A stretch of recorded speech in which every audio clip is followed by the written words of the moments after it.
Our speaker tonight is John Wadsworth, who's visited us at Aquarius Severn before, and we are absolutely delighted to welcome him back.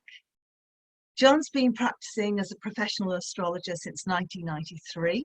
He holds an MA in Cultural Astronomy and Astrology and is the author of the book Your Zodiac Soul, published by Ryan Books in 2018 and recently reprinted.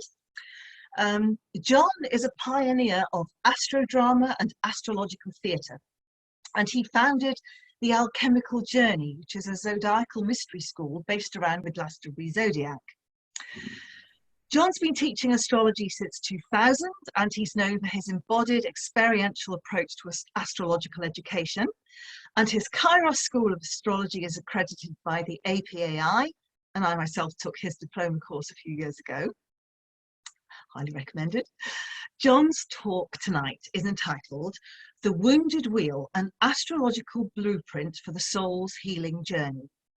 And he's going to take a chironic perspective on the astrological wheel, identifying various wound signatures that are specific to each sign and planet, and how they contain within them essential healing keys that can transform our perspective, enliven our imagination, and reveal our deeper calling. So, welcome, John, and over to you. Thank you. Thank you, Julie. Thank you for that lovely introduction. It's very nice to be speaking again for Aquarius Severn. Doesn't feel quite like the Isbourne Centre in Cheltenham, but we've got a much wider reach, haven't we? It seems we're a very international group. So welcome, everybody. It's very nice to see you all. I'm going to share the screen. I first put this talk together a year ago during the lockdown, and I was very in touch with the brokenness and the woundedness of the world, and I felt it very deeply in myself.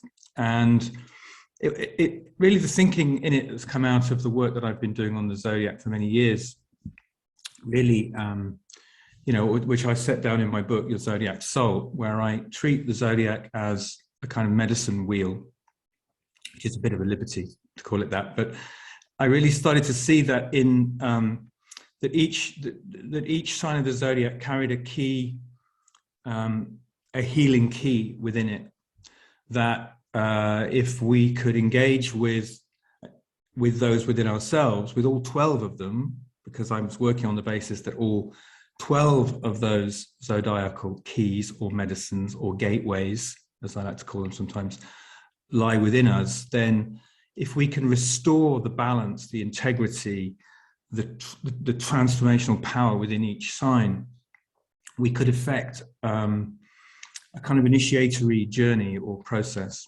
And in the book, I use the analogy of the seasonal wheel, the seasonal cycle, the life journey, and basically, and the journey through the parts of the body, of course, that the Zodiac represents, and really look at the way that the Zodiac turns within us, as if and I called the book Your Zodiac Soul. Originally, it was called Turning the Wheel of Your Zodiac Soul. The idea being that if we can get our wheel turning again, we can heal some essential perspectives within our being. So one of the things that I did in the book is that I identified the shadow aspect of each sign. I mean, this isn't necessarily new in terms of understanding the personality structure, but I really wanted to go deep. I go deep with the mythological origins of each sign to really look at how how each one touches us deeply, regardless of our own astrological makeup, that we can really carry this wheel within us. And with so I was very interested in the shadow aspect, and I've become increasingly interested in what I'm calling the 12 sacred wounds, the 12 sacred wounds of the soul, if you like, or the Zodiac soul. That and if we can identify those, and I've really worked a lot over the years to try and kind of find a way of expressing each of those wounds in a way that really feels as if it pierces. Well, so I've done the exploration on myself, and I only sort of settled on each of the keys when I've really felt that it pierced me in some way. And there's something about, I think it's that piercing of the wound which stimulates the healing potential, and that's what I'm going to share with you this evening. I will talk about the shadow in terms of that aspect of ourselves that we don't see, or that aspect of ourselves which remains repressed in the psyche, and the recovery of which, the recovery of that perspective of which can be uncomfortable, of course, to witness and to see. But in seeing it and facing it and embracing it, embodying it and owning it, of course, we become more real. We stop projecting that hideous part of ourselves, if you like, or that dark part, that part that seems like, we can't possibly accept that that's part of us. It must belong to somebody else. But when we claim that back, when we recognize that we carry a shadow, and no matter how much light we might carry, that light will cast a shadow. We could think of astrological signatures, Saturn and Pluto, typically, I think, as classic shadow signatures. Saturn as the carrying the fears that we carry around our embodiment, I would say. The fears that we carry around death, around the end of life, but they're the aspects of ourselves that we push out onto society.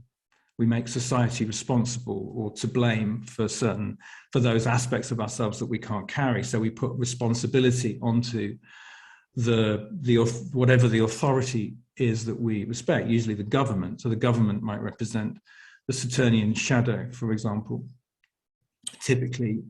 But then but also could be the father figure, of course, or the teacher. There's all these different archetypes that we might project onto Saturn. The elder figure, the one who, anything which seems to curtail our freedom or curtail our right to do whatever we like, whenever we like. Saturn comes in, of course, and shapes that and says no and restricts that. But it's easy to then, of course, project that aspect of ourselves onto the figure that does that for us in our lives. And there's the Plutonic aspect of the shadow, darker, deeper, more hidden.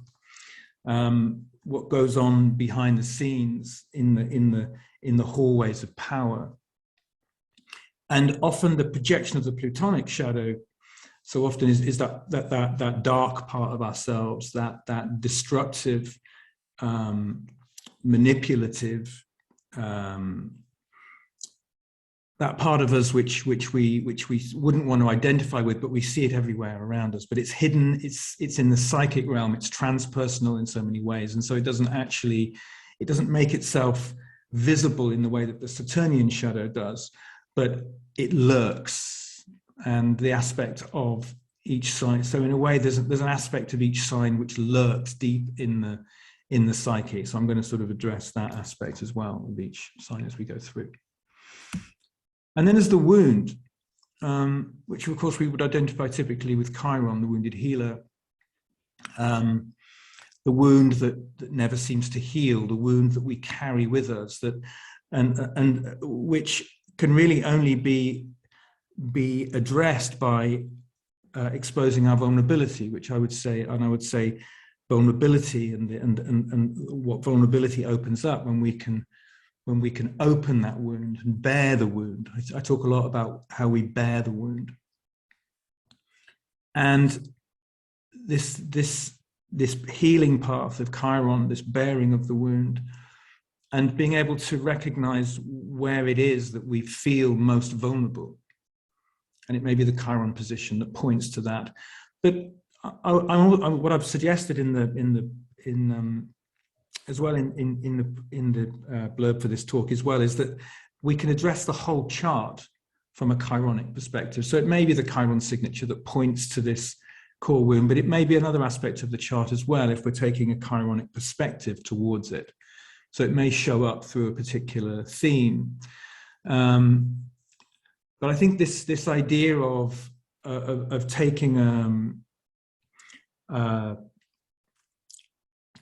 Chironic perspective, as opposed to just saying, okay, Chiron in Aries means this, Chiron in Taurus means this. We could certainly get that, we could get that feel of it, and it may be that is where you feel this most acutely. But I'm going to suggest that as we go through the signs, I'm going to take you through each of the signs, identifying the womb signature in each one, that you may find that in any aspect of the chart where which is pointed for you. It could be even in the sun sign, depending on the aspects that the sun is making in the chart, or the moon sign, and it could also be in the nodal axis as well. It's another area, I think, where we're vulnerable, where we can easily fall into shadow or unconscious aspects of ourselves. But also through the north node, I think there's a vulnerability in connecting with our north node as well. We may swing as well between these two polarities as well. So it may be that we also find elements of this through our north and south node. And as we go through each sign, we may find that that this shows up anywhere in the chart, in fact. So it'd be interesting just to see as we go through which of these kind of, as I say, pierce you. I like to think that we are wounded in all the right places. That wherever that piercing. I keep using this word piercing. I think it comes from this. It came from contemplating the 12 when Set in the Egyptian tradition is speared in 12 different places on his body. And I often thought about that with the zodiacal aspect of that, as if that aspect would also, that would be the transformational awakening somehow through the specific places where we are pierced by those 12 spears, if you like.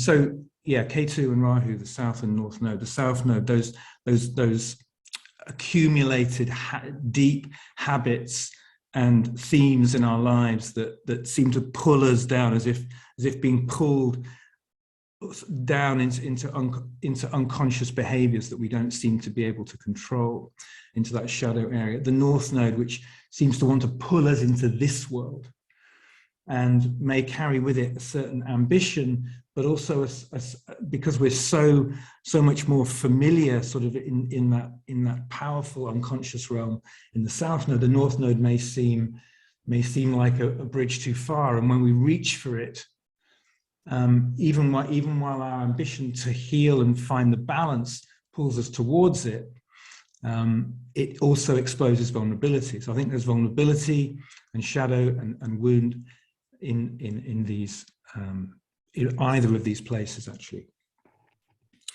So as we go through each sign, I'm also going to throw in one or two chart examples as well that seem to speak to particular themes as we hit each sign. I think when we work from a Chironic perspective, we're also working from a homeopathic perspective. The idea that like cures like, that the very thing that the very area of life where we feel most wounded, or the very archetype we feel most wounded in, is actually when we can open it and when we can expose and express that vulnerability that we are, it opens up our healing path.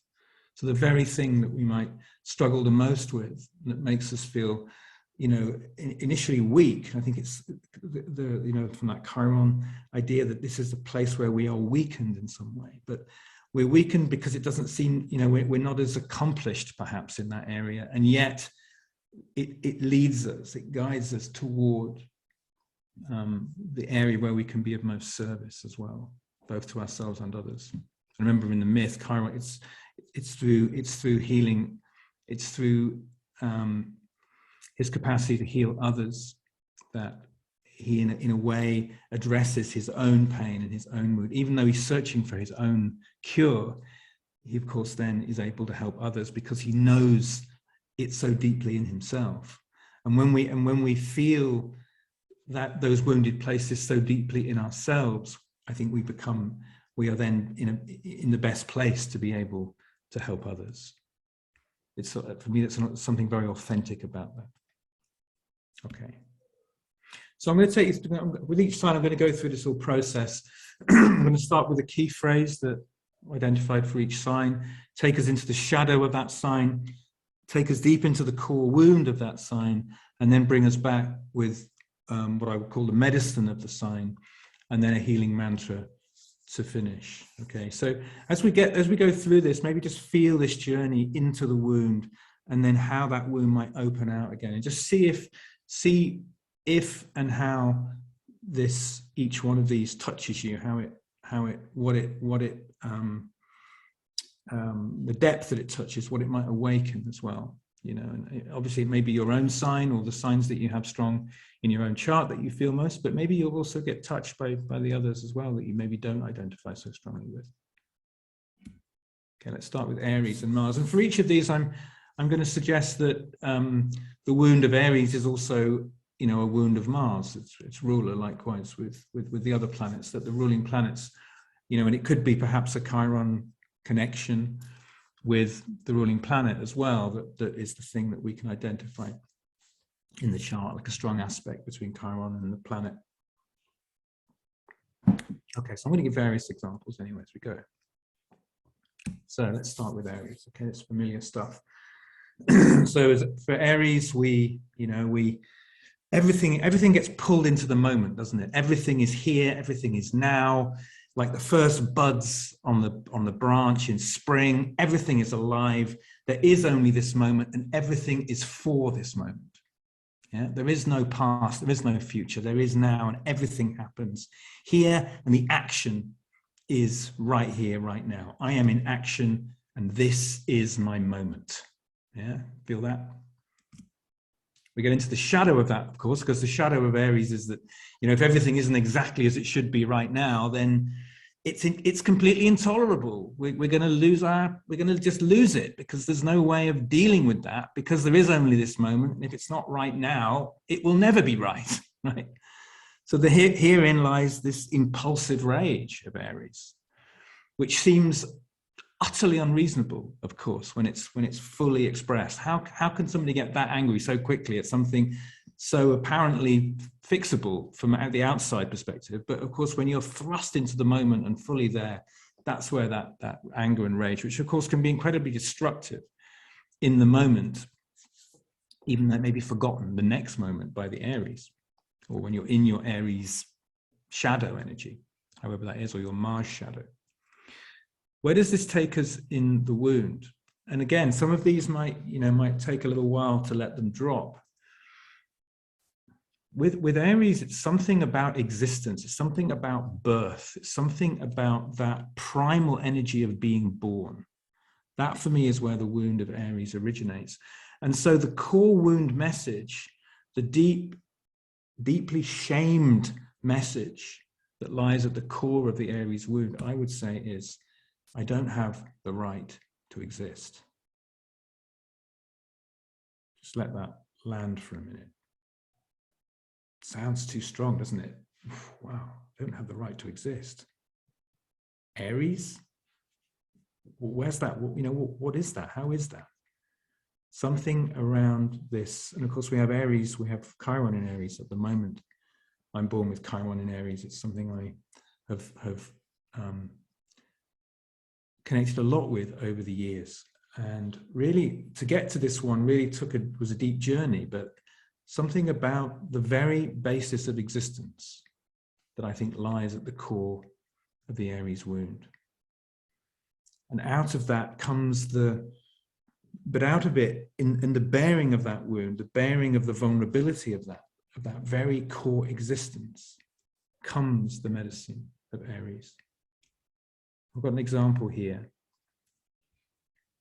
Maybe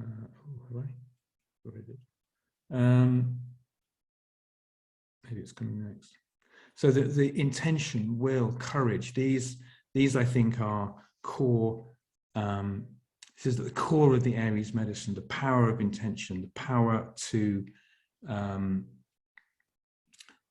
bring forth your will in the moment, to bring forward the courage of the moment, to come head first into the world as the newborn child, and to come head first into every moment, knowing that that you are completely exposed in that moment to, without any obvious protection. There we are in this moment, this ultimately vulnerable moment.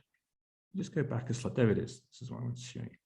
This is, I find this one, this is Gal Gadot, I think that's how you say it, who was the actor who played Wonder Woman in 2017, a role that she said that she was kind of born to play, and it epitomized her,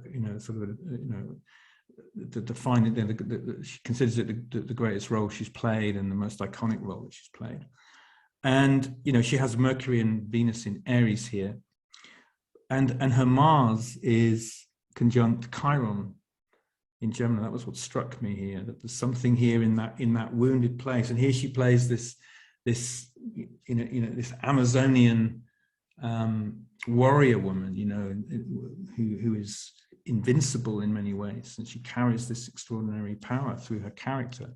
I just thought it was very interesting. And also I noticed that the progressed Mercury marked here, she has Mercury in Aries when she's born. It had progressed to her natal Mars exactly at the moment when she was making the film and when it came out.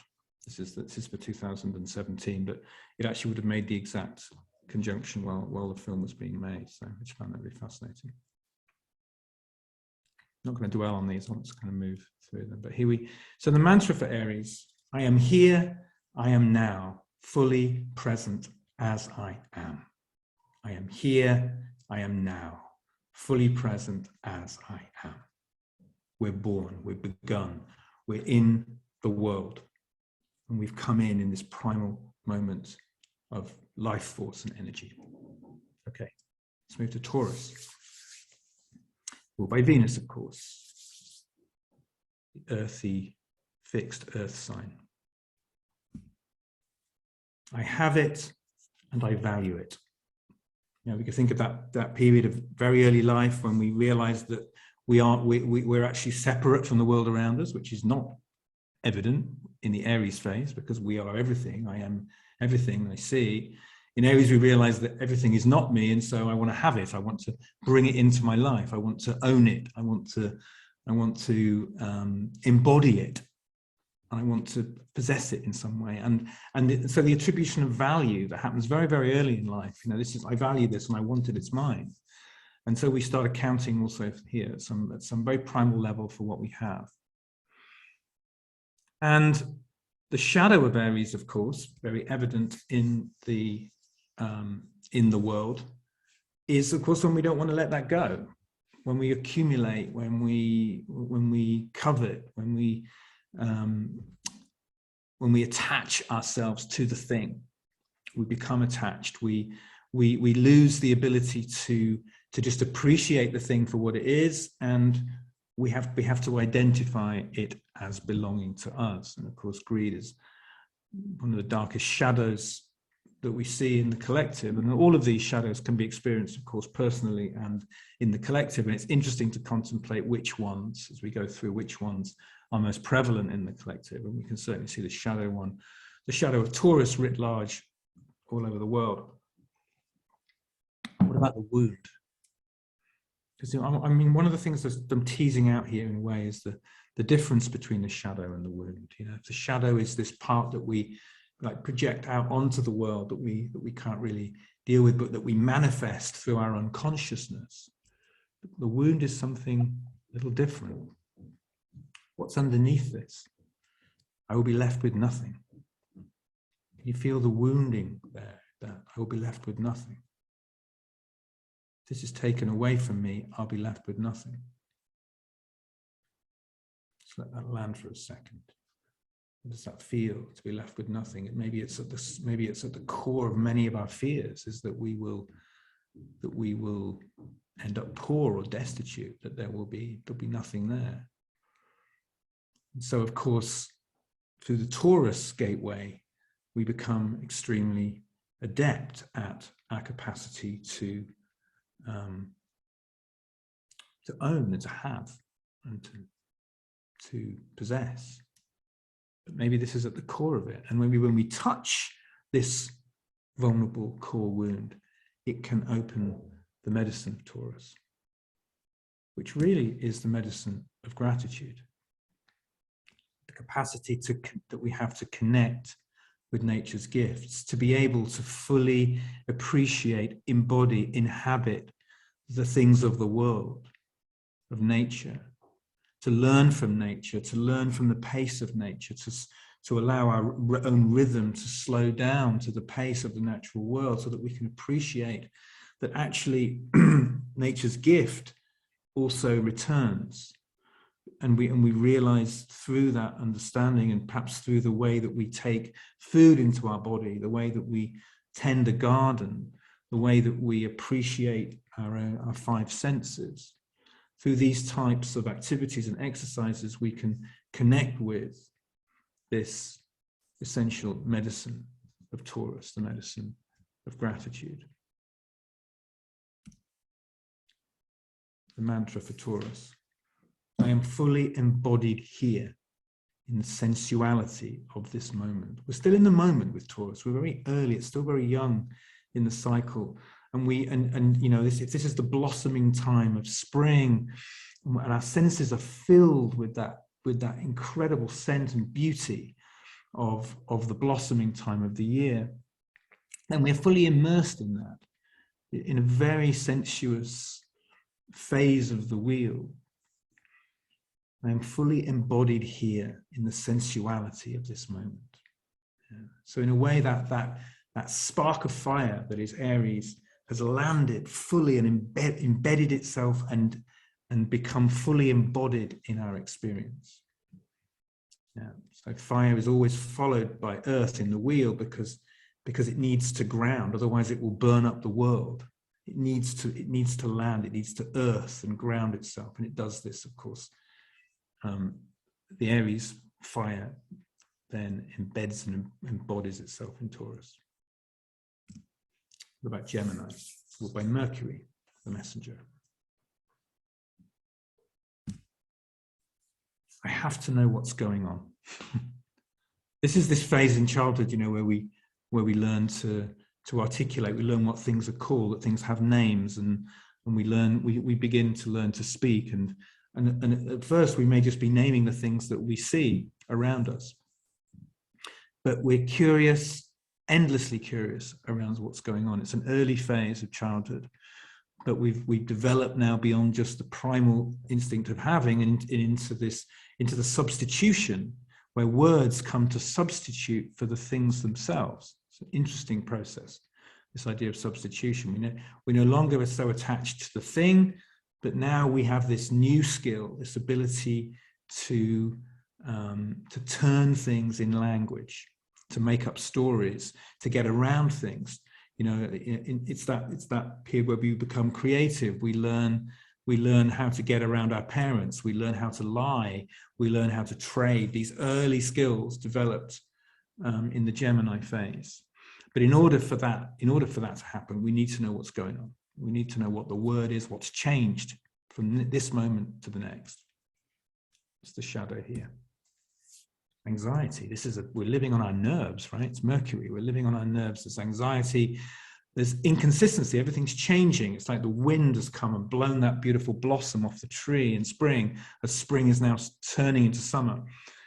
And there's a hubbub of energy in nature. There's a buzz in the air, the bees, and there's a flutter, the butterflies. There's a pollination going on. It's the pollinating phase. But in that, there's this nervous energy, and not only do we want to know what's going on, but when we're in the shadow of Gemini, we're busy talking about the world, talking about others and what they're doing. We've forgotten that our words carry incantative power, and we think that we can just talk about the world as if it's something out there. Again, it's the way that gets projected through Gemini is that we're not affecting the thing by talking about it, but of course we are, because there's this ongoing feedback loop all the time in everything that is said. But we get very caught up here in language and all the different communication signals going out, and we lose our power here in the shadow of Gemini. What's the wound then? If we drop deeper into the wound, what's here? I have no voice. I have no voice.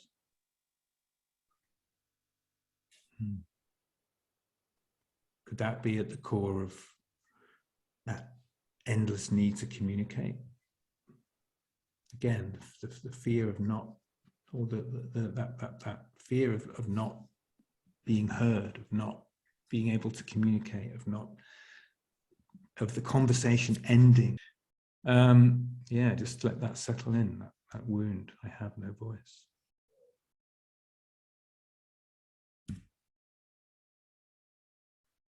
The medicine of Gemini, listening and articulating. Your word is your wand. The power that language has to create worlds. The idea that maybe the world is made of words, made of the language that we thread around it. That when we speak, actually we cast a spell on the world, that spelling itself, that language itself was once a spell that created it. So we live, and the real recognition that we live inside of the stories that we tell about the world. I mean, that's very evident, isn't it, now, as we look around at what's happening in the world, and how the power of opinion, the power of belief and ideas, abstracted from the sensuous. The air element will always abstract itself from the sensuous in order to make sense of it, in order to distance itself to some extent from the material. It becomes light, and it becomes easier to manipulate.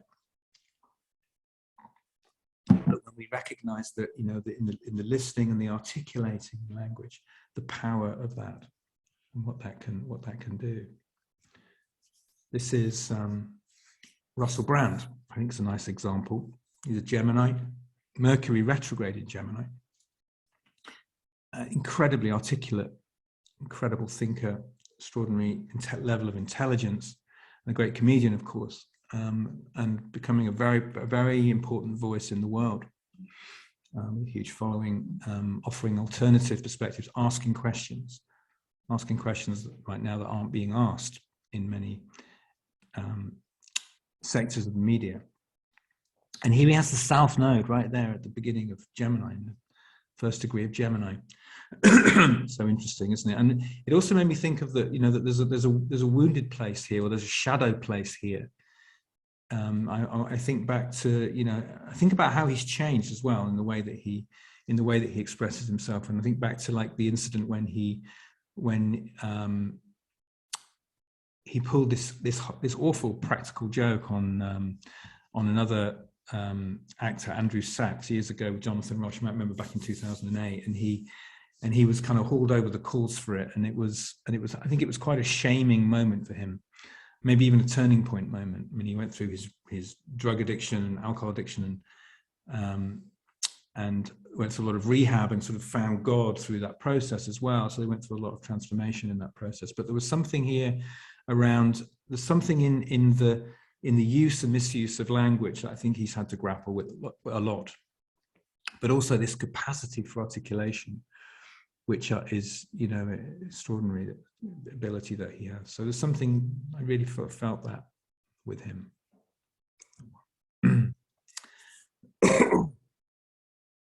The mantra of Gemini: I am a messenger of light, the voice of my spirit twin. This idea that when we are born with another aspect of ourselves that doesn't fully incarnate, our daemon, our spirit guide. And perhaps the very impulse for language, the very impulse to speak and communicate, comes from our desire to communicate with that disincarnate aspect of ourselves, our spirit twin. Okay. Cancer, ruled by the moon, of course. So we're dropping into the water element now. Water always follows air, because air, with all its cleverness, with all its articulation, with all its skill in language and concept, has to drop into feeling in order for it to really mean anything. Because unless air transforms into water, we just live in the abstract. For me, Cancer is where we get to the point in the chart where we're in touch with what matters, with what actually means something deeply, and it touches into the soul. Because when we're into the water element, we're really into the experience of soul, I think. Phrase for Cancer: I need to feel at home. I need to belong. I need to know where home is. I need to return. Maybe return to the womb is the deep calling here. But I need to feel as though there's a place or a space within me which I recognize and which I know, which is familiar.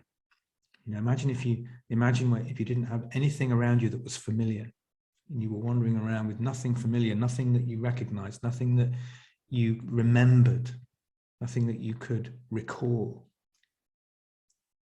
Not just recall in a mercurial sense, but in a lunar sense, in a moon sense. I need to feel at home. The shadow, a neediness, an overprotectiveness can go either way, of course, can't it? You know, we can be overly clingy or needy in the Cancerian shadow. You know, don't leave me, never leave me. You know, stay with me. You know, don't expose me outside of this nest. Or an overprotectiveness. Don't leave the nest. Stay with me. You know, as the child grows and you can't let go. That aspect of the Cancer shadow, or the lunar shadow, the moon shadow. What about the core wound here?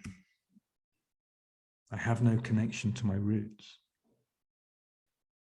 Again, what I was saying before, you know, if we had no connection, I think this is the thing that we're suffering with so deeply in the world at the moment, is a lack of connection with each other, with our families who we haven't been able to see during these years,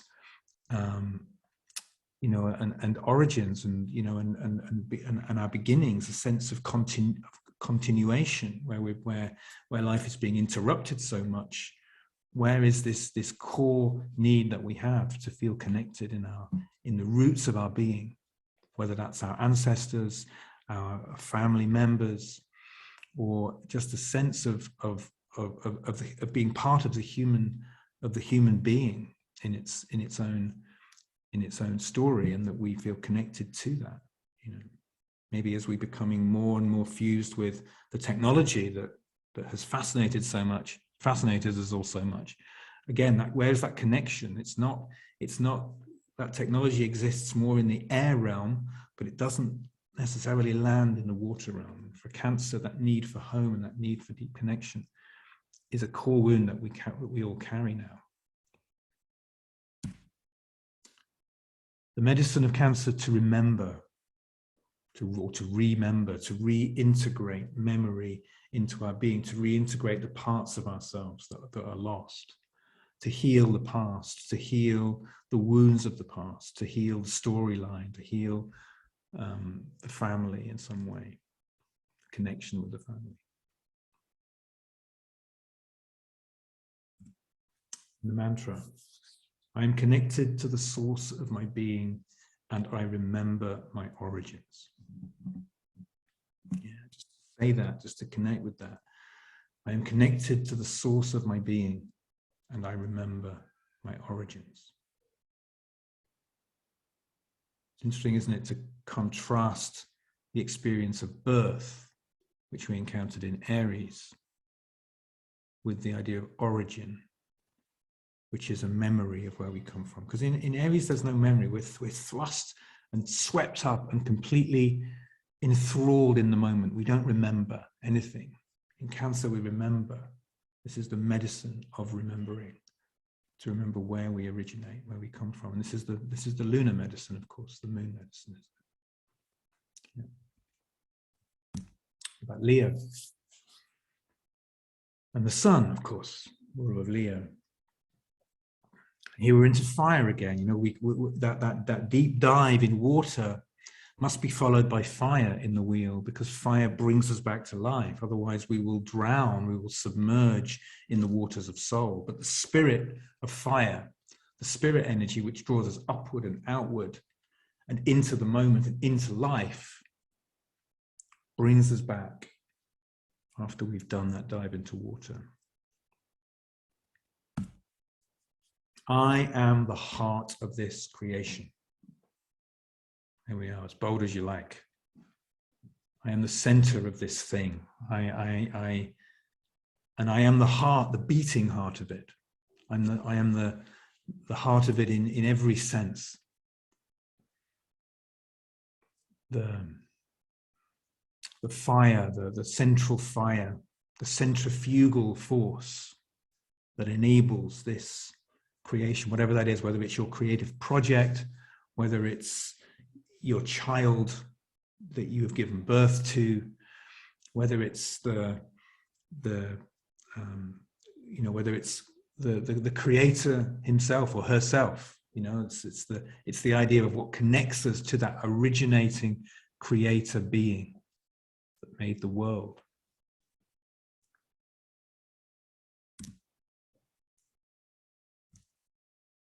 Oops. Too far.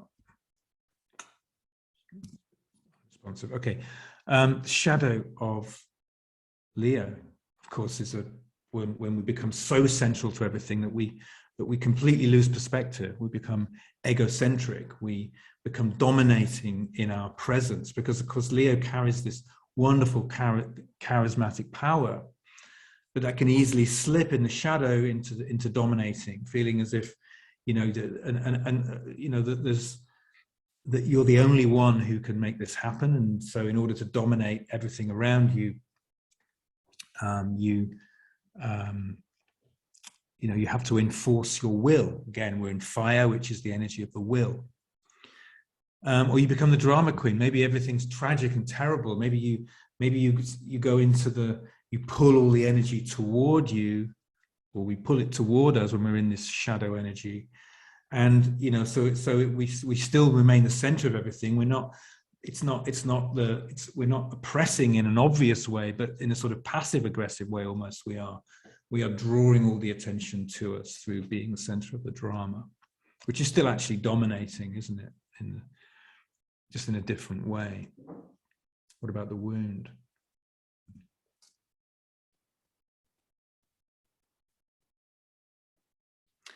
I am not seen. I am not seen. You can feel that one when you're that need to be visible, that need to be recognized.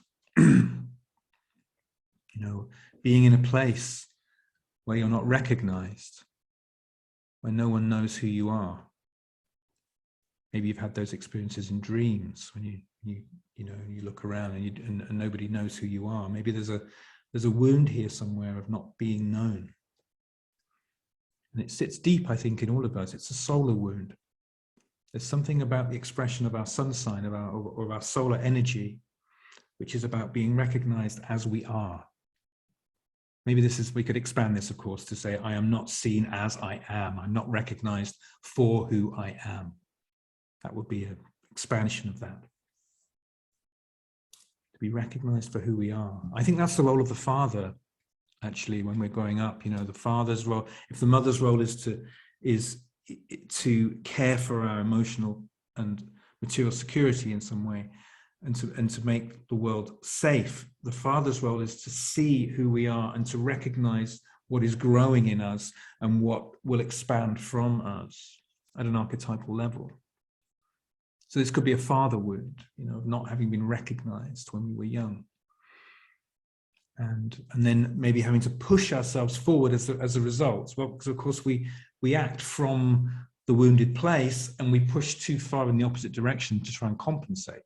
This is the typical way that the wound works, is that we try and compensate for the thing that we feel that we inherently lack. So I am not seen, so I must make you see me. You must see me, you must. And it's a compensation for the wound. Now I put the Duchess of Sussex here, Meghan here, a Leo, clearly, Mercury in Leo, North Node in Leo here in the first house.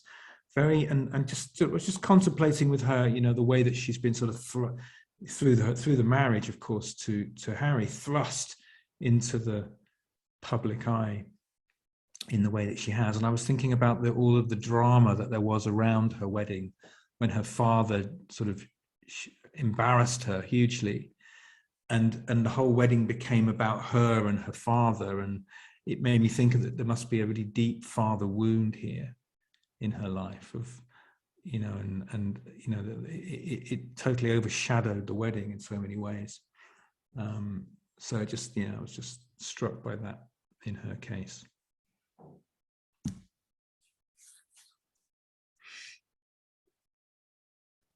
The medicine of Leo: presence, authenticity, generosity of spirit. You know, when we're fully in our presence, when we fully show up as we are, you know, in all of that glory of who we are, then we radiate from that place. So, yeah, I think we can kind of see that one. You know, it's like the Cowardly Lion in The Wizard of Oz. You know, when he's recognized by the wizard and he's given the badge of courage, all of that trying to be the lion, all of that trying to roar, and no one believed him. It wasn't authentic, but then he just relaxes into his nature, into who he is. This idea of Leo just being a relaxation into what's already there. And then we can just radiate that authentic, from that authentic place. I am as I am, and I shine from the center of my being, naturally, radiantly. The center of my being. I am as I am, and I shine from the center of my being. Okay. About Virgo, or by Mercury, of course. Again, we meet Mercury here, but here Mercury is woven into the fabric of life, is embodied and embedded in the material world. Not so quick and abstract and light, but here working very much within the functioning of the body and the earth and the material world. I select only what is essential. I select only what is essential. That fine eye of the Virgo nature that can discriminate, recognize what is useful from what is not, and that aspect of choice where we choose what is useful or essential. Very practical, applied, mercurial capacity. What about that when that's in shadow, when that's not integrated into the self?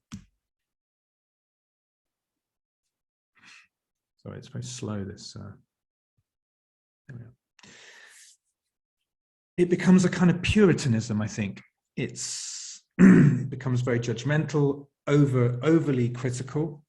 In the sense of our own health, we become hypochondriac. We become obsessed that things are not working right. We lose the trust in the inherent workings of the body and the world and the physical world that we're connected to, and we seek to strip out all those elements that we recognize are diseased or impure.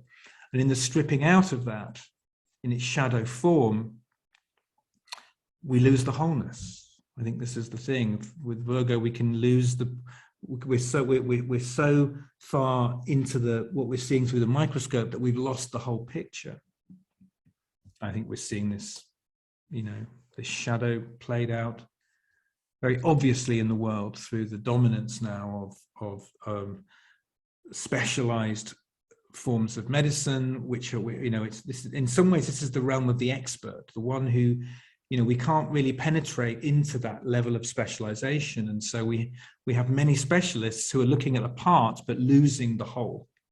And I think this is the real Virgo shadow, is that we lose perspective of the integrated nature, because this is really a sign of integration, and yet in its shadow form it's anything but. It's everything dissected to the nth degree, and then, you know, we have myriad parts, but they don't seem to fit together in any way that is wholesome or integrated. Core wound. I don't have control over my body. wow, I don't have control over my body. There's a wound that we're all feeling right now, let's say a prevalent wound in the world, you know, as a collective. Kind of a paranoia that things are out of control, things we can't, you know, there were things happening around us that we can't control, and so of course the shadow and the wound here work together, and then the shadow response from that, the fear response from that, is I've got to have more control, more control, more control, you know, ever tighter control. It's the medicine here. Discernment. What a beautiful thing, and what a beautiful quality of soul. James Hillman said that one of a distinguishing characteristic of the soul is the capacity to differentiate and discern the quality of the experiences that we have, or the things that we meet in the world. And I think this is something that we are losing massively at the moment, especially at the moment. We're losing the ability to tell the difference between things. And this is a Virgo gift. It's a medicine of Virgo, and it comes through practice, through close observation. I've just been doing a 5-day course in Goethean science, which is all based in close observation, not making assumptions, but just looking and observing and being with the phenomena, and letting the phenomenon teach you what is there. And all through practices, through a methodical practice, very Virgoan, but, you know, really activating this quality of discernment. What makes this different from that? You know, and this embodied intelligence that comes when we apply that ability that we have. And it's really a soul, it's really a soulful characteristic, as all of these medicines are, of course. They all represent different aspects of the soul. I discern what is essential to my well-being, and it becomes my practice. I discern what is essential to my well-being, and it becomes my practice. We test it out in practice. We find out what it is that works and what doesn't work. And when we've done that for ourselves, we know that it's true. We don't have to be told from an outside force. We know because we are practiced in it. Again, something that we must retain, this ability, otherwise we are really lost. Libra and Venus. I am because we are.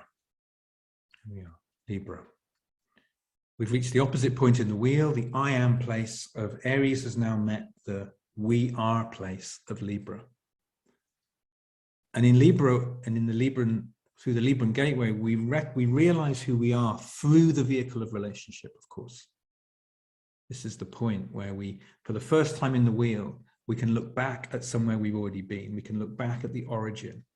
And at this key turning point in the wheel, we recognize that we are two, or that we are more than one, more than who we thought we are, more than human perhaps. We are in touch with an otherness. And it's that experience of otherness which is at the core of the Libran medicine and at the core of this gateway. Let's look at the shadow. Vacillating, over-accommodating, compromising. Here we're not secure in our conviction as we were in Aries. It was like, you know, because there's no thought. Here we've got thought, consideration. We're considering every option, considering carefully every action that we take. We're very much in touch with consequence here. With Aries, we were all about action, but now we're all about consequence. So we pause, we hesitate, because we're aware of the consequences that our actions will have on others. And we compromise. You know, compromise may be a very useful thing, because we need to try and, you know, find out what's going to work for both of us.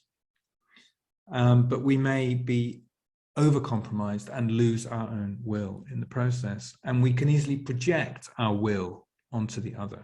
This is a big part of the Libran shadow. Make somebody else responsible, or not take action when it's needed, sitting on the fence.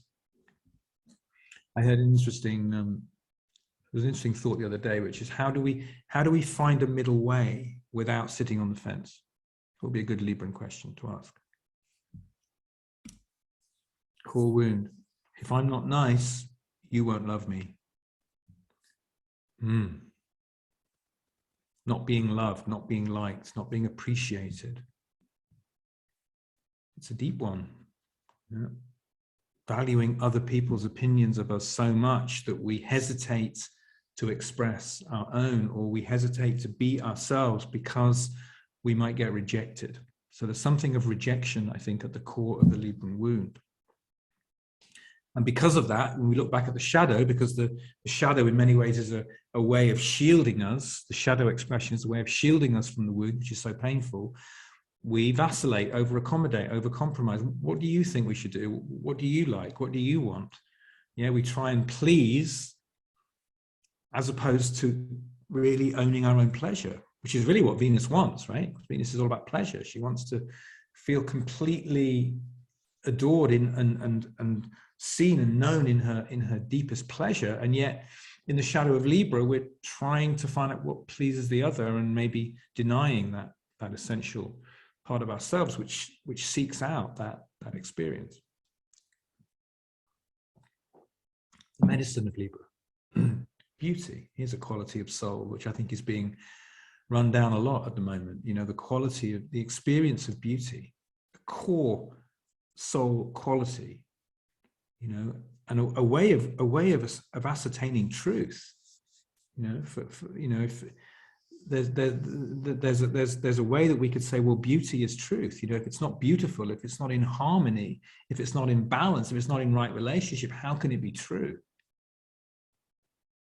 There's a question we could well ask ourselves at the moment. If something is not in right relationship, and to really know what that is as well, that's an experience, that's a soul experience, then we can ascertain truth. We can begin to ascertain truth, perhaps. But not a false equilibrium, which is, of course, the Libran shadow, which is trying to make things right in a superficial or false way. But when this drops deep, and we drop into the depth that beauty is as an experience, then we start to approach this. I come in peace, I walk in beauty, and I choose the middle path. That's the Libra mantra. I come in peace, I walk in beauty, and I choose the middle path. Every time I say that, and I say these mantras at specific moments when I feel I need to bring them in to my life to really bring that medicine through. And this one always, it just calms me down. It settles me, settles the anxieties of, how is this going to be met? How will I be met? If I say this or do this, how will I be met by the world, by the other? It just brings us back into that place, the middle path, which is walking with conviction. That middle path is not a compromise, it's a conviction. There's a conviction to it if we walk it. Scorpio, ruled by Mars, traditionally, of course, and Pluto in the modern system. So here we are into the other aspect here of Mars, not Mars, which is about birth and spring and the beginning, but Mars, which actually penetrates into the hidden areas of life, of the psyche, the doorway of death, the doorway into the underworld, the gateway of the underworld, where we will experience ourselves in dream and in our deepest soul connection, and go through a crisis or a healing or transformation. I need the truth, no matter how dark. Yeah. Give it to me, warts and all. Yeah. There's a need to dive into that place, and to a ruthlessness in that need, in that quest to know what's going on.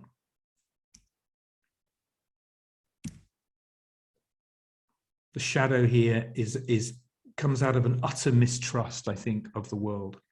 And in a way, it manifests as a sort of extreme form of selfishness, maybe a shadow of Mars, in the treachery and sabotage, in the destruction that can be wrought both to the self and to others, in that out of that sense of the utter untrustworthiness of the world. because this is really a crisis of trust, I think, Scorpio, because we're at the doorway of death. What lies beyond that door? What lies beyond that gate? Everything's dying around. You look at, the leaves have fallen from the trees, and all their beautiful colors in Libra have now revealed their truth, which is they're rotting into the ground. Life itself is receding into the ground, under the ground.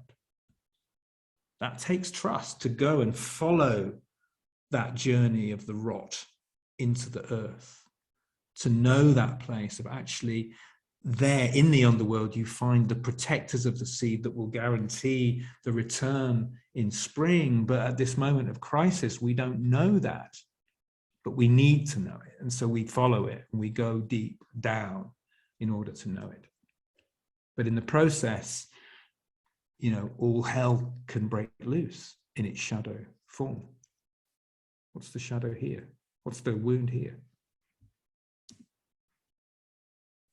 I belong to the underworld. It's that belonging, in Taurus, the opposite sign, we had our belongings, the things that we were able to claim as our own, and like, this is mine, this is mine. Here, it's an experience where there we felt that we were in possession. Here we feel possessed by something other than ourselves. A place that is unfamiliar, that is hidden, that is down in the soul, that is deep, that is full of suppressed desires and hidden secrets. But we feel that in the core wound, we belong to that place, and we have to go down there in order to know it. It's a deep one. Put Katy Perry's chart, because she's kind of the ultimate Scorpio. Look at that for a chart. Sun-Pluto conjunction in Scorpio in the 12th. Mercury, Moon, Saturn conjunction in the first house with her Scorpio ascendant. She's just, and if you look at her, she was actually married, of course, to Russell Brand for a while when Russell was in one of his darkest phases.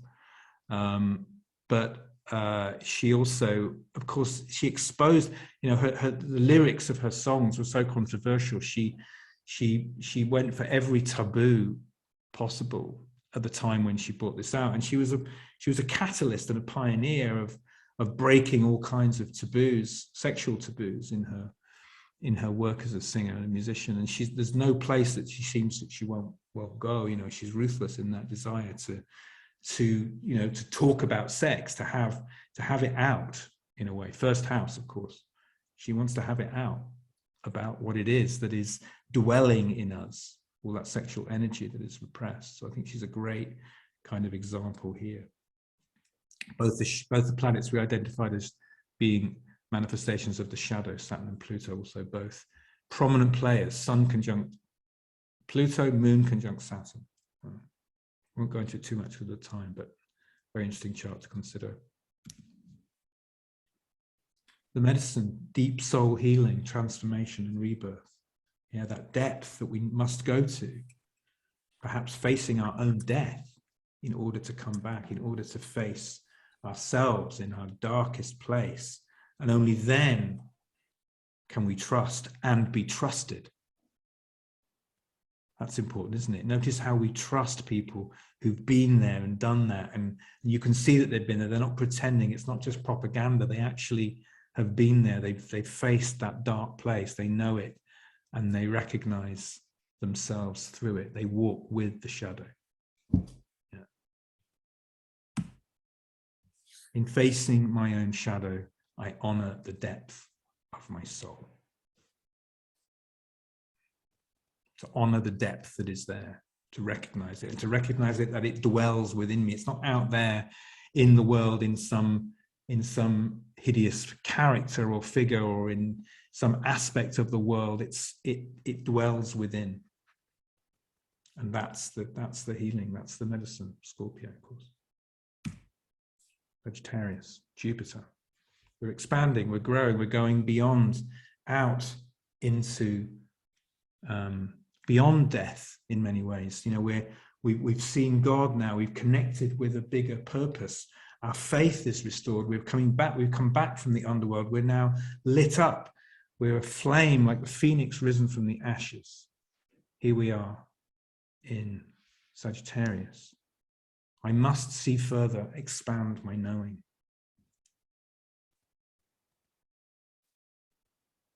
Yeah, Sagittarius has that incredible fiery conviction that there is something beyond and that we have to follow it. Follow me because I know the way. Shadow, of course, in this is the losing of perspective, thinking that your way is the only way, overshooting the mark, missing the target, because in your energy and enthusiasm, you've completely misjudged the way to get there, because actually you haven't taken account in an earthy way of what's actually required to get there. So in this way, of course, we can become fundamentalist in our beliefs, utterly dogmatic in our conviction, and blind and deaf to what's around us or to the advice of others. So fundamentalism, I would say, is the shadow of Sagittarius. Again, we can see that everywhere around us, and not just in religion, of course, but also in the way that science is now being presented to us as a kind of pseudo-religion, with the kind of conviction, this one, that there's only one way of seeing things, which is, of course, anathema to science. The core wound. What if there's no God?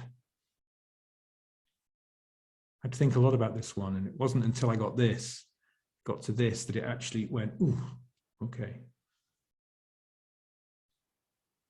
And I imagine it's not just religious or spiritual people that struggle with this. I imagine this is at the core of the wound of a devout atheist, that this is the thing which keeps them awake at night, that drives their conviction one way or the other, is this fear that what if there's nothing after? What if that doorway of death, if that really is if that really is the end? What if there's nothing after?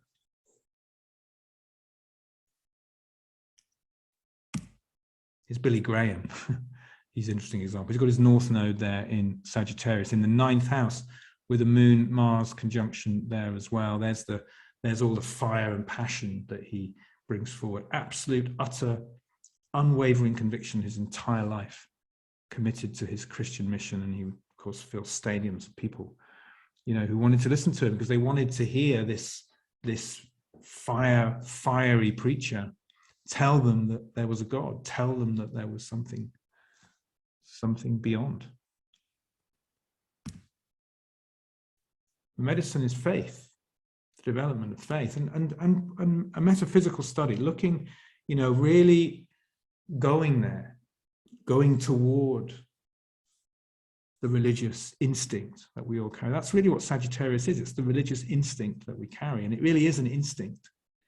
It's embodied. This is half horse, half man. This is what the join between the instinctive animal and the more reasoned human.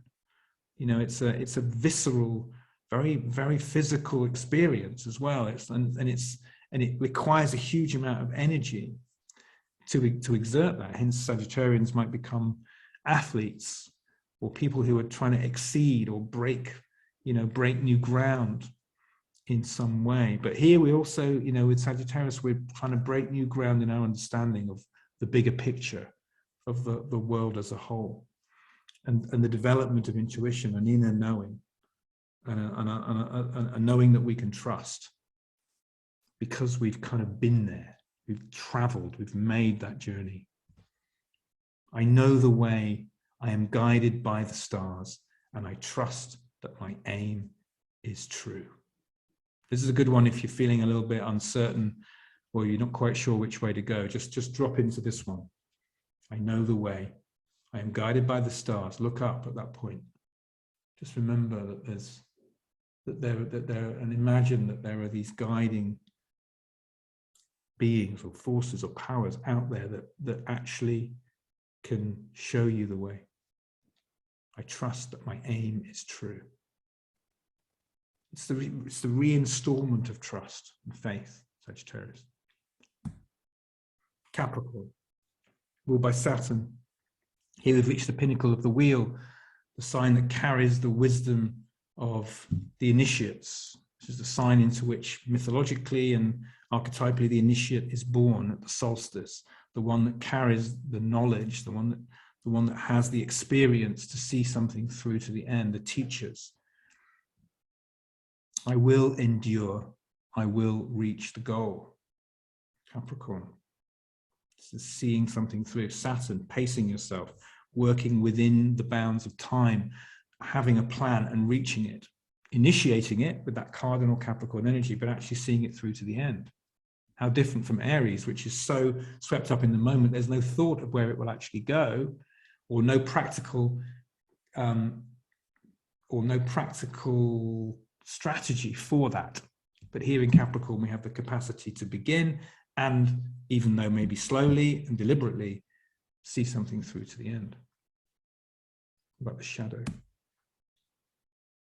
Authoritarian control, ruthless ambition.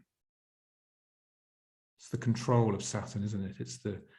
It's the in my book I call the Capricorn shadow the belief that the ends justify the means. That you could subject someone to almost, or you know, that from an authoritarian perspective, you could subject the population of the people that you govern to almost, you know, unthinkable pain and suffering, because you see that it's worth it in the end.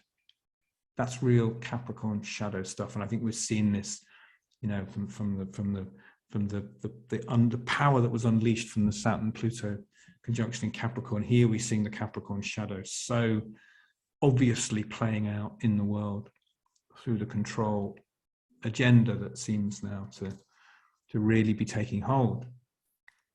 And you know, here we have this ambition to achieve something that is ruthless. It carries a ruthlessness that is similar but different to that of Scorpio, because here we have the practical application of it, the ability to do it, the means to do it.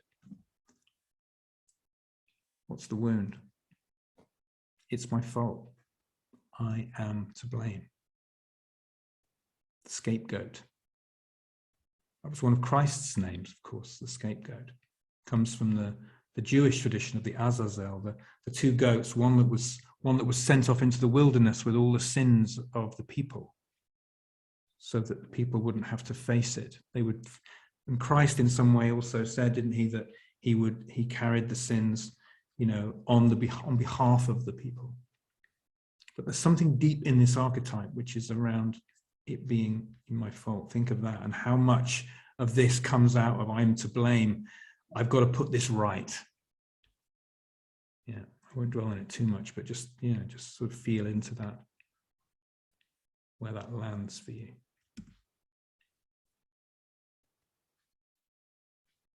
The medicine is accountability, of course, integrity, commitment to purpose, you know, following through with your original intention and your purpose, but doing it each step of the way in integrity and being held to account, holding yourself to account, having others to hold you to account. Without that, we just fall into the shadow of authoritarianism, kind of winner takes all or something. You know, it's like we need accountability around us. Whatever we're doing in life, we need somebody we can go to. Hey, can you just help me keep this real? You know, can you? And it's someone who can bring us down to earth, someone who can cut us down to size, who can just remind us that we're just another human being, accountable to whoever it is that we have around us in the world and the situations we have around us. That need to account, not from the fault and blame place to go into control, which is a natural shadow reaction to the wound place, but to actually, you know, mature into the medicine. I carry the wisdom of the elders and the strength to complete the task I am set. I carry the wisdom of the elders and the strength to complete the task I am set. Yeah, I think that speaks for itself. Okay. Aquarius, ruled by Saturn, of course, traditionally, and Uranus in the modern system. So two totally contradictory planets, of course. One that holds the form, one that breaks the form, one that holds time and structure, one that shatters those those containers and kind of liberates us, frees us, but also dissociates us from those kind of holding structures too. I innovate, design, and sustain life, the waters of life, being poured into the world to rejuvenate and to replenish, to innovate as well. That innovation, we hear Uranus in there. Design, we hear both Saturn and Uranus, the form, but also the innovation in the form.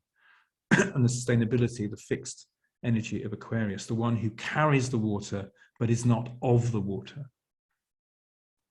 Being the most abstracted sign of the zodiac, the only one that can step back far enough to perceive the whole of the wheel, and can therefore, from that distance, understand, at least from that distance, how things operate. But of course, the closer in you get, the more focus you lose. But Aquarius has that capacity to step back and see the whole. But in shadow, it's cold, seems heartless, opposite of Leo, full of heart. Aquarius can seem somewhat heartless when it's only dealing with the systems of the future, the technological systems, perhaps. You know, here again, we're seeing the shadow of this in the world so strongly. You know, that we see this with mechanization, with all of the dehumanizing aspects of society. We can see this very much in the Aquarian shadow, and we could have a whole talk just on that, of course. It's very, very prevalent and relevant now, what we're seeing with the, because Aquarius is not really a sign, it's not a sign that we naturally associate with the soul. It's more about this, in some ways connected with the spirit, perhaps, in the sense that it's not so, it doesn't dive so deep in the feeling realm, but it is able to hold all of it and kind of reflect it back to us. So ultimately, it holds responsibility for the return of the soul, but in that process, it can seem very remote. The shadow, the wound, I am in exile. Wow. This sign of community, this sign of togetherness, this sign of everyone in it together, this sign of we're all doing it for each other. I am in exile. Aquarius, feeling the difference. Aquarius is really about the difference that we are. We're thinking a lot about the distinction between diversity and inclusion, and how if we get too focused just on inclusion, everything becomes the same, and we minimize the difference that we are, the differences that we have, the uniqueness that makes us who we are. And we dwell in a kind of bland sameness, which I would say is also a part of the Aquarian shadow, is a blandness, a lack of distinction, a lack of uniqueness. And yet Aquarius carries within its core the sense of difference. I often say Aquarius is the difference that you are and the difference that you make. You know, this idea of difference and uniqueness being celebrated within a community of diverse perspectives. So here, diversity allows those uniqueness, the acceptance and tolerance and celebration of uniqueness. But when we feel in exile, or we feel the exiled, the possibility of exile, we want to just include everybody in a kind of bland way, which actually diminishes difference and makes us all the same. That's how I think that works. Julian Assange is a wonderful example. I mean, he's not an Aquarian, but look, he's got that Mars North Node conjunct in Aquarius right on the fourth cusp there. Somebody who is, of course, in exile for doing the Aquarian thing and making all the information available, all the Scorpionic. You know, we see his 8th house sun at play here and his Scorpio moon. He's unveiled all of the secrets, but he's paid a heavy, heavy price for it in his own life, of course. But it seems to be his role to, and of course, it's through the realm of tech, through the technology, through the making available of hidden information. But I think he's a sort of tragic archetype of a figure in exile in our world. Whatever you think, you may have different opinions about him, but yeah, it's a good example, I think. embracing the difference that you are and fostering a diverse community. I think that's the medicine of Aquarius. But first we have to embrace the difference that we are, because we cannot foster a diverse community unless we're in touch with our own uniqueness, with our own difference. That's the crucial thing here, I think, that we have to embrace that first, and then we can embrace it in others.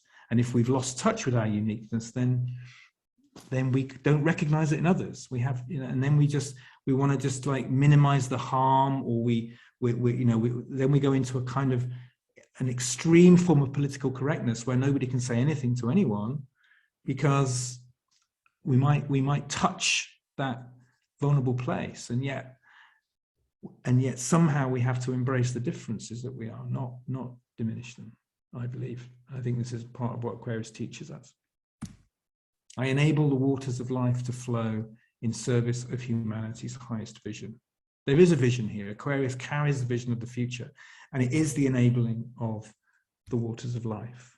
But it has to be from that place of recognizing that it takes that those waters are filled with all the diverse forms of life, and that's what actually gives life.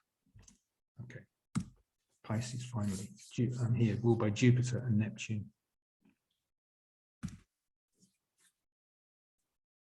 Jupiter, traditionally, of course, Neptune in the modern system. I feel it all, the suffering and the bliss. Pisces of all the signs has perhaps the widest range of possibility of feeling emotion, can drop into the darkest place of depression and yet soar into the ecstasy of bliss. So impressionable, so receptive and responsive to mood, to feeling, to picking up whatever's going on around. How to distinguish or draw a boundary between what I'm feeling and what is being felt around me. Yeah, can feel that we're in the deep waters here. Two fishes tied together by a silver thread of longing to reconnect. But one fish is soaring for the highest heaven. The northern fish that seems to want to leap into the northern sky of immortality, and the other fish bound by the cycle of incarnation on the ecliptic. I could say a lot more about that, but let's look at the shadow of Pisces. It's a kind of escapism, isn't it? Addiction, the glamour, deception. We're caught in the glamour with Pisces. We want to escape the pain, escape the suffering. Neptune offers us that possibility, doesn't it? It's like an anesthetic that goes, I can take the pain away. Or it's the bottle of whiskey, or it's the anything which can just numb the pain of existence.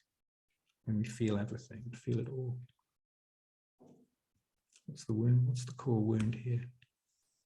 I'm overwhelmed by it all. It's all too much. I don't know who I am, whether I'm coming or going. I don't know.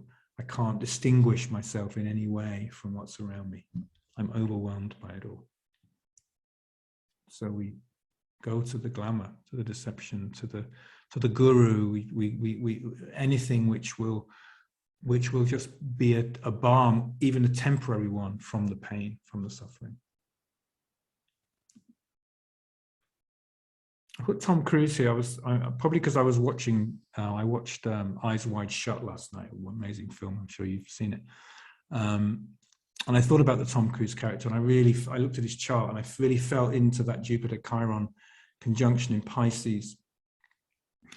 And I was also thinking about another film of his that I love, Magnolia, where he plays this kind of self-development guru who completely loses it and gets lost in his own glamour in a way.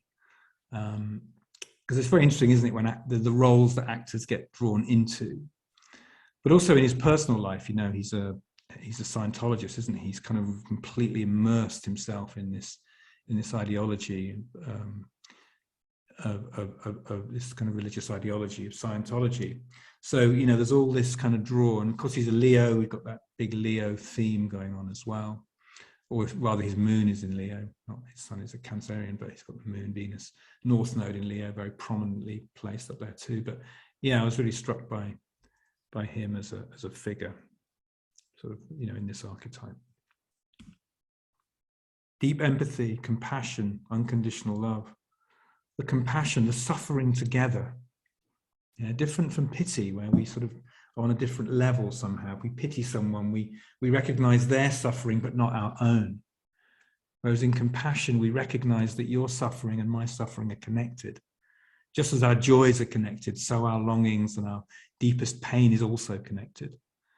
And from that place, there's a recognition, there's a mirroring that happens, which can build empathy, and we can feel into the love, because we recognize that the difference between you and I is only apparent, but really we're deeply, deeply connected.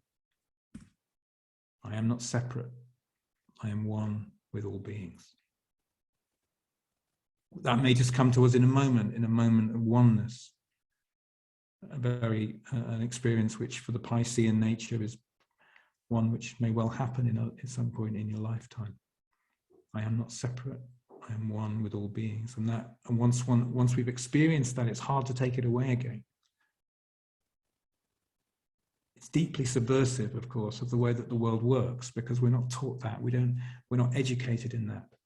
But when we've experienced it, in a way, it transcends, you know, it transcends everything, all the difference that we see around us.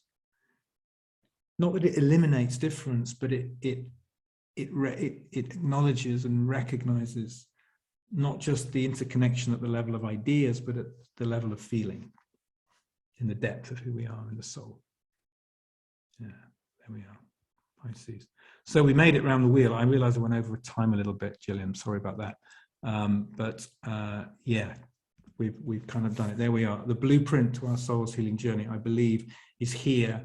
If we can go deep in this, and we can, as astrologers, we can work with these. And I offer these kind of keynotes out as powerful tools, mnemonics that we can use and work with. And I work with my clients using these a lot. So I'm really happy to offer them out, you know, for the ones that resonate for you as well.